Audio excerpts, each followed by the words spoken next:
Chapitre 57. La vie simple du sanctuaire. On ne peut délivrer les hommes qu'en leur montrant qu'ils sont de la race de Dieu et que, dans tout l'univers, il ne peut exister plus grande créature.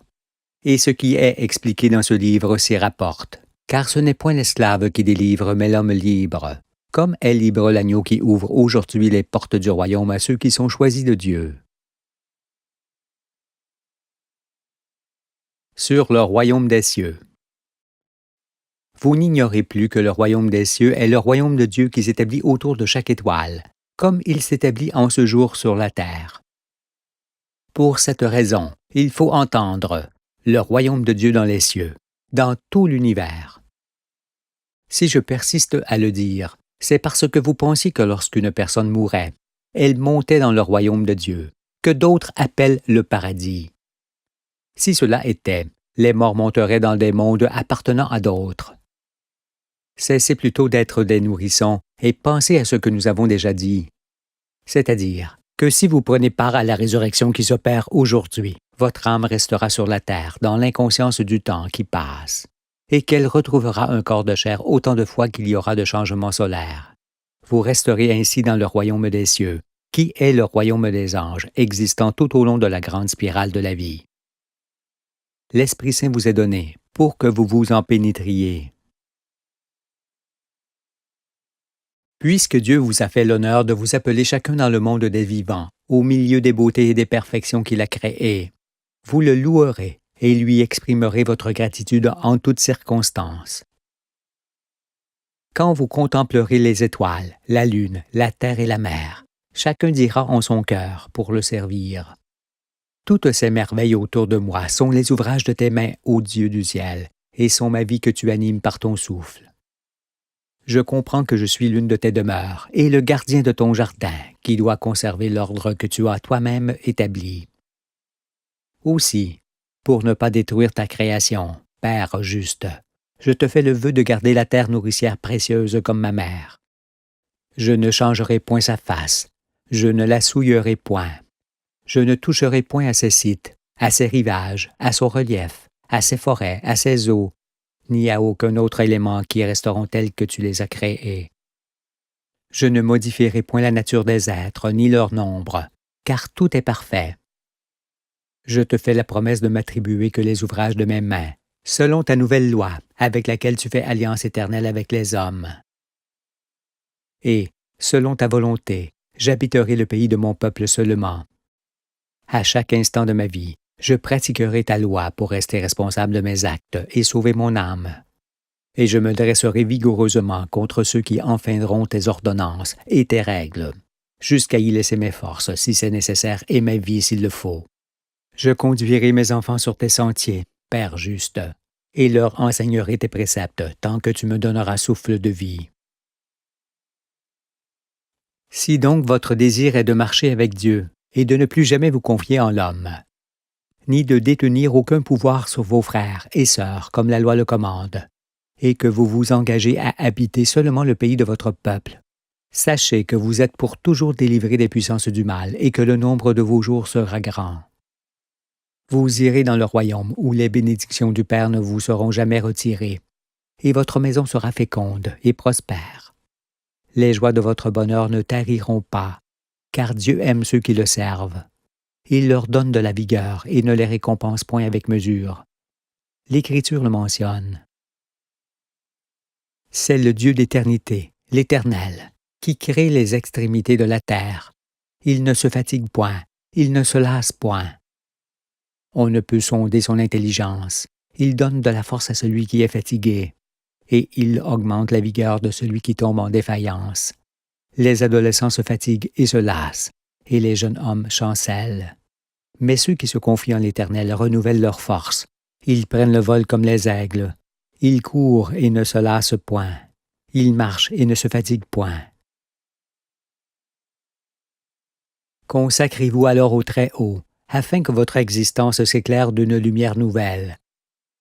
Mais s'allier au Dieu d'éternité, en lui faisant le vœu solennel de n'obéir qu'à sa loi, ne signifie nullement la privation de quelque chose de bon et de favorable aux réjouissances de la vie. Cela veut dire, au contraire, s'harmoniser avec la nature pour tirer plaisir de tout ce qu'offre la terre des vivants. Pour ces raisons, et parce qu'il donne un corps de chair pour qu'on le regarde, touche et prenne toutes les bonnes choses de l'existence, le Père rejette les sacrifices personnels et les offrandes qui lui sont faites et abobine ceux qui se flagellent, se frappent et se déchirent la chair pour attirer ses regards. Car ce n'est point pour de telles démences qu'il crée les hommes, mais pour qu'ils rassasient leur âme dans la joie.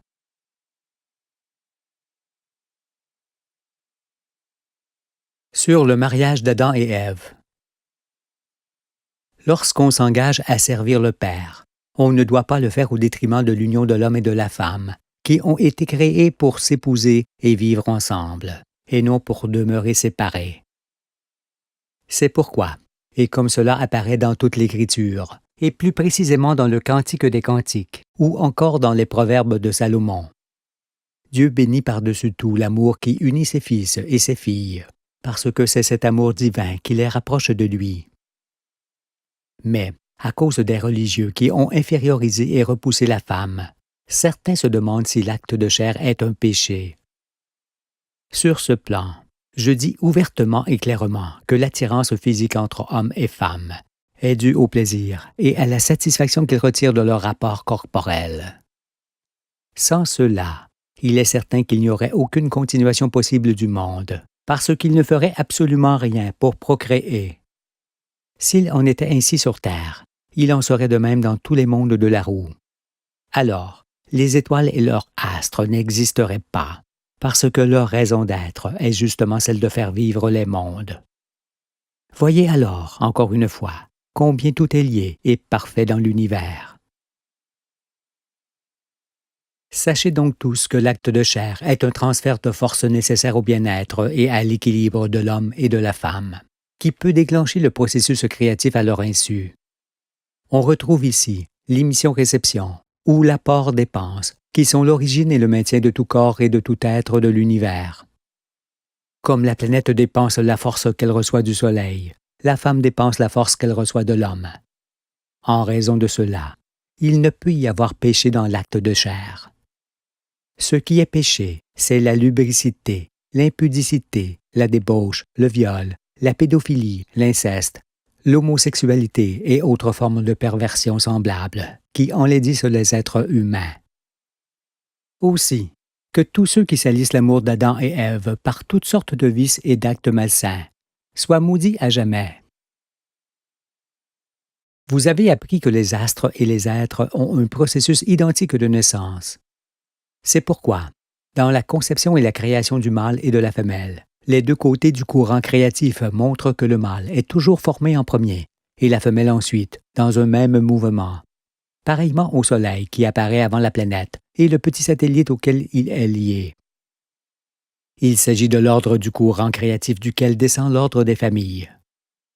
C'est pourquoi Adam et Ève désireront toujours vivre attachés l'un à l'autre par les liens de l'amour. Ainsi, ils fonderont leur famille, qui s'entend quand l'enfant paraît. Car, lorsque l'homme et la femme s'unissent, ils sont une famille en préparation, qui n'est achevée que le jour où les grands-parents donnent la main à leurs petits-enfants. Si donc, vous avez à l'esprit les deux parties complémentaires du courant créatif, que l'on voit aussi à travers l'image du générateur et de la résistance, vous savez que tant que ces deux parties existeront dans l'univers, mâle et femelle demeureront. Cela signifie que, même lors des renaissances qui se feront tout au long du chemin de la vie, Adam et Ève seront toujours hommes et femmes. Cessez alors de croire que les anges sont des êtres asexués, car, en prenant part aujourd'hui à la résurrection des morts, vous êtes déjà anges de Dieu. Lors de ces renaissances corporelles qui se feront à partir des âmes méritantes, peut-être n'y aura-t-il plus procréation, Dieu le sait. Mais il y aura toujours contact entre Adam et Ève, qui demeureront tels qu'ils sont dans leur genre. Car tous savez que leurs rapports sont les plus grands plaisirs de la vie et des récompenses en soi. En raison de ces réalités immuables et voulues par le Créateur, nul ne peut penser plus longtemps que les enfants naissent du péché, comme les prêtres de Satan l'affirmaient. Non, les enfants naissent de l'amour des parents que Dieu bénit, parce qu'il est l'essence de l'existence qui abreuve les cœurs d'un bonheur certain, avec lequel les enfants s'approchent de lui. En effet, ce n'est que lorsqu'un fils et une fille de Dieu s'épousent qu'ils prennent ensemble conscience de la beauté du monde, alors qu'elle passe inaperçue aux yeux de ceux qui sont seuls. Pour cette raison, ceux qui s'aiment ne détruisent pas, mais protègent au contraire tout ce qui fait l'objet de leur bonheur. Or, le monde d'argent dans lequel vous viviez ne vous avait pas appris à aimer. Il vous avait au contraire appris à détruire, parce qu'en étant bâti sur le mensonge, il vous faisait opposer mari et femme, jusqu'à déchirer vos unions par le milieu.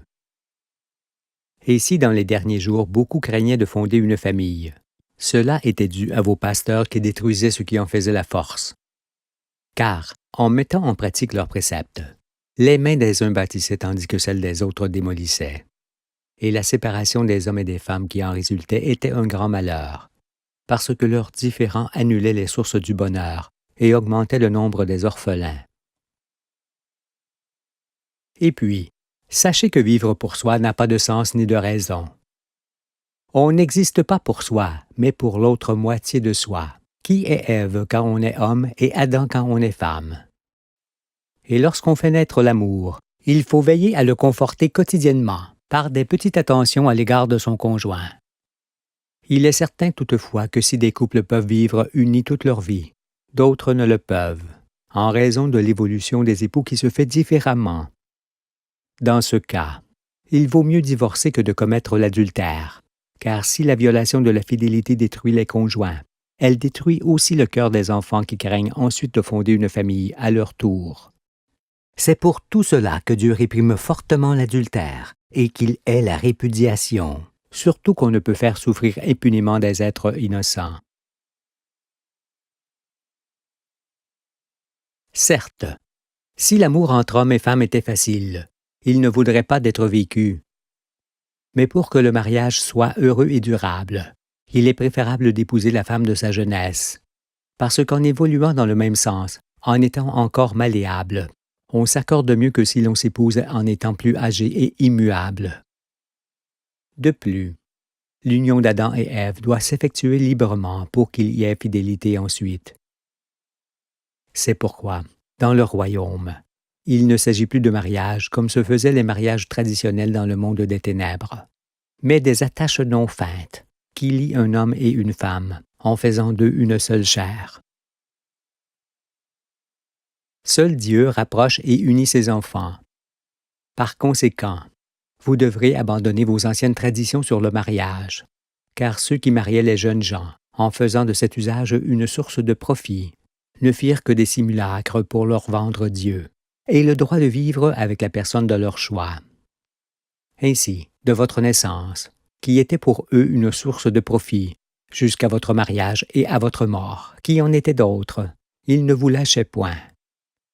Ils décidaient de tout à votre place, et s'il était possible, jusqu'au nombre de vos enfants. Vous appartenez à Dieu et non à ceux qui tiraient profit des hommes. C'est d'ailleurs pour ces raisons, et parce qu'il est difficile de fonder une famille dans un tel monde où tout s'y oppose, que Jésus dit qu'à la résurrection les hommes ne prendront point de femmes, ni les femmes de mari. Cela signifie que désormais, il n'y aura plus de mariage tel que ceux que vous pratiquez, mais uniquement des unions libres faites devant l'Éternel et selon sa loi. Mes enfants, dans le nouveau monde, vous serez dans la liberté originelle, et vous vous marierez dans cette liberté-là. Sachez cependant que l'épreuve des fiançailles est excellente, parce qu'elle permet aux garçons et aux filles de savoir s'ils peuvent s'accorder pour fonder une famille. Mais quand on est libre pour tout, depuis la naissance jusqu'à la mort. Entendez cette parole qui vous conduira dans le sanctuaire, et faites alliance avec Dieu. Vos vies seront belles, vos jours seront heureux.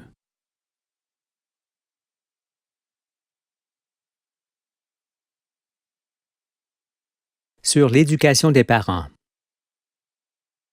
Il convient aussi de savoir qu'Adam et Ève ne donnent nullement la vie, ni à leur enfant ni à leur œuvre. Quand Adam féconde Ève et qu'elle enfante, c'est grâce au Père et non à eux-mêmes qu'un petit enfant vient au monde. Serait-il Dieu pour donner la vie? On remarque cependant qu'au sein de la création, plus un être est complexe, plus il a besoin d'assistance après sa naissance. Il lui faut en effet du temps pour développer ses facultés et s'ouvrir sur toutes les choses auxquelles il sera confronté. Par conséquent, l'homme, qui est le plus complexe de tous les êtres que Dieu a créés, a besoin de la plus grande et plus longue assistance qu'un père et une mère puissent donner.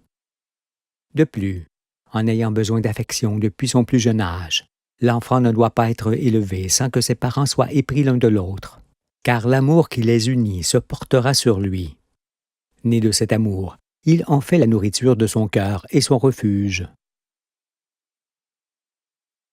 Sachez alors que l'affection des parents est l'origine de la force mentale d'un enfant et que, s'il en est privé, il sera déséquilibré, avec tous les risques que cela comporte pour sa santé. Veillez donc à être unis avant de mettre un enfant au monde. N'agissez pas comme ces femmes déçues qui veulent élever seules leur enfant, parce qu'elles ne comprennent pas qu'un enfant a besoin des yeux et de l'affection de son père et de sa mère pour discerner le bien du mal et rester équilibré. Seuls les animaux peuvent être élevés en dehors des notions du masculin et du féminin, parce qu'ils n'ont pas les mêmes facultés à développer, ni les mêmes risques de se perdre en grandissant. Ne serait-ce que pour ces raisons, Adam et Ève ont besoin d'être circoncis, éduqués, unis et entièrement libres pour montrer l'exemple et transmettre le meilleur d'eux-mêmes à leur progéniture, qui, à leur tour, transmettront à leurs enfants ce qu'ils ont reçu. S'il n'en était pas ainsi, il y aurait forcément régression et dégénérescence, parce que l'ascendance, l'amour, le milieu, l'éducation et la liberté sont les facteurs essentiels au bon développement de tout être vivant.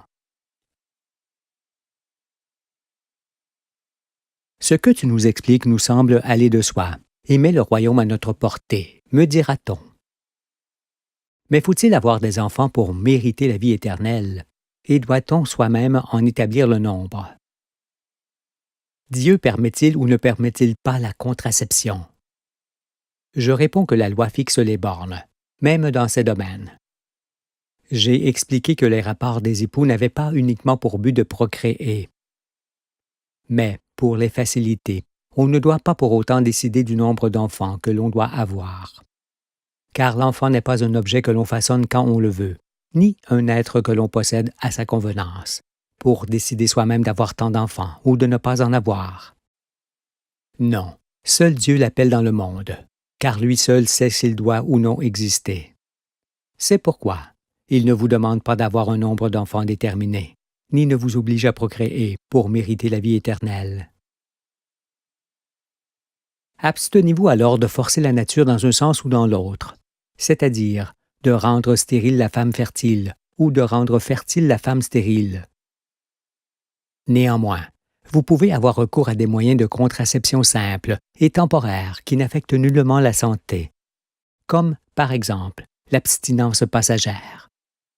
La circoncision de votre cœur vous dira toujours ce que doivent être vos comportements à l'égard de la vie. Mais veillez à ne pas faire de l'acte de chair la raison principale de votre existence. Sinon, en devenant esclave de vos désirs, vous perdriez votre âme.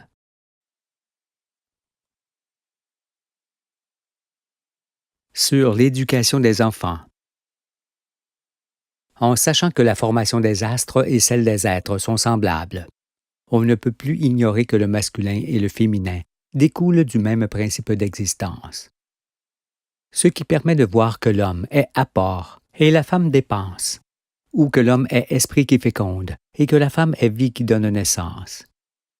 En la matière, on peut également comparer l'homme à la graine et la femme au jardin. Or, comme on sait qu'une bonne graine et un bon jardin donneront ensemble naissance à une bonne plante, on sait qu'il en sera forcément de même pour l'enfantement. Ainsi que la plante est le reflet de la graine et du jardin, l'enfant est le reflet de ses parents, et par là même de l'éducation qu'ils ont reçue. Pourquoi dis-je cela?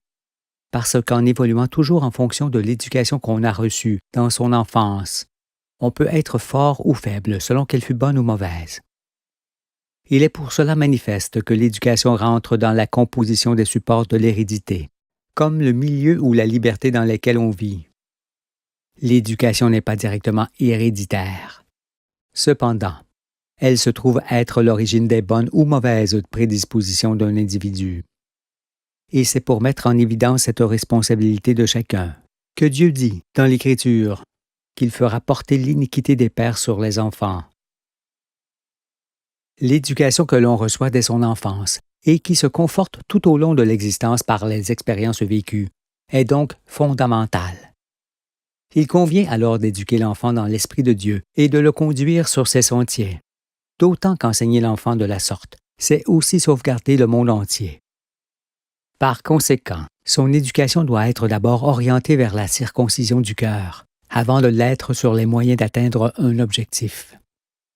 Car vivre, c'est d'abord comprendre et aimer les œuvres de l'Éternel. Or, on ne peut les comprendre et les aimer sans avoir un cœur dûment circoncis. L'humanité ne peut donc être achevée qu'au soir du monde, qu'au jour où elle atteint la connaissance et comprend l'importance de la circoncision du cœur. C'est alors que ne restent sur terre que ceux qui peuvent éduquer leur progéniture, parce que, dans leur royaume, un enfant non éduqué ne pourra nullement subsister. Il succombera à la loi. Pour ces raisons, Dieu ne s'adresse pas au monde qui n'a pas de tête, mais s'adresse à son Fils unique qu'il place à la tête du monde pour qu'il se fasse entendre des hommes et des femmes de tous les peuples. En effet, le monde s'entend d'abord formé par Adam et Ève, ensuite par leur famille, puis par une association de familles formant une tribu, puis par les tribus d'un peuple, puis par les peuples d'une génération, et enfin par les 4 générations colorées du monde entier. Aussi, ceux qui ne conçoivent plus Adam et Ève unis, en famille et responsables de tout, sont à bannir du milieu de vous. Parce que l'homme qui rejette la femme et la femme qui rejette l'homme sèment la confusion et le trouble parmi les populations. Ils ne peuvent alors entrer dans le royaume de Dieu, dont la famille est la base. Surtout que renier les œuvres du Père, l'homme et la femme, c'est renier son Fils et tourner le dos au salut qu'il apporte.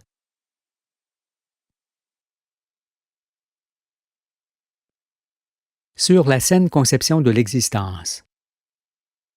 Par ailleurs, et pour être d'une constitution robuste, les nouveau-nés doivent être élevés au lait maternel et non avec du lait d'animaux, car ils ne sont pas des animaux. Ils seront ainsi protégés de certaines maladies, et leur mère de même. De plus, pour qu'un très grand nombre d'autres maladies disparaissent du milieu de vous, convenez tous qu'en éliminant de votre quotidien le sucre, l'alcool, le tabac et autres plantes toxiques, ainsi que le porc domestique avec les produits que l'on en tire, vous éliminerez la plus grande partie de celles qui vous frappent. Avec vos médecins, énumérez les dérèglements, les maladies et les morts ayant ces produits pour origine. Et vous serez stupéfait par leur nombre et le désastre que cela occasionne dans les peuples. Aussi, pour en perdre le goût et ne plus être tenté d'en consommer, je vous conseille fortement de ne plus jamais extraire le sucre et l'alcool des végétaux, et de ne plus cultiver les plantes que l'on fume et celles desquelles on extrait des produits toxiques. Parce que la meilleure façon de soigner, c'est d'abord d'empêcher la venue de ce qui provoque des maladies. C'est pourquoi vous vous abstiendrez aussi d'élever des porcs, car leur chair est probablement la plus malsaine que l'on puisse trouver. Comme on ne peut se nourrir de toutes sortes de végétaux, on ne peut se nourrir de toutes sortes d'animaux. C'est pour cela que Moïse énumère dans le Deutéronome les animaux que l'on peut manger ou qu'on ne doit pas manger. Et puis sachez que moins on mange de graisse et de chair animale, plus on augmente le nombre de ses jours. D'autre part, on ne doit se nourrir que des bêtes que l'on tue soi-même. Sinon, on ne peut avoir du respect pour leur vie, pour leur nombre et pour leur race. Et vous vous garderez bien de tuer celles qui vous assistent quotidiennement, ainsi que l'ensemble des animaux familiers, car c'est aussi une question de cœur et de dignité. Comprenez-vous par ailleurs que les bêtes qu'on élève dégénèrent au fil des ans.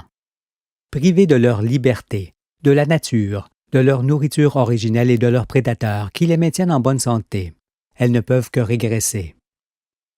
À cause de cela, les bêtes d'élevage, qui paraissent belles en raison des sélections continuelles que les hommes ont opérées sur elles, pour qu'elles soient toujours d'un meilleur rapport, sont en vérité des bêtes qui ont depuis longtemps perdu leur qualité, notamment nutritive.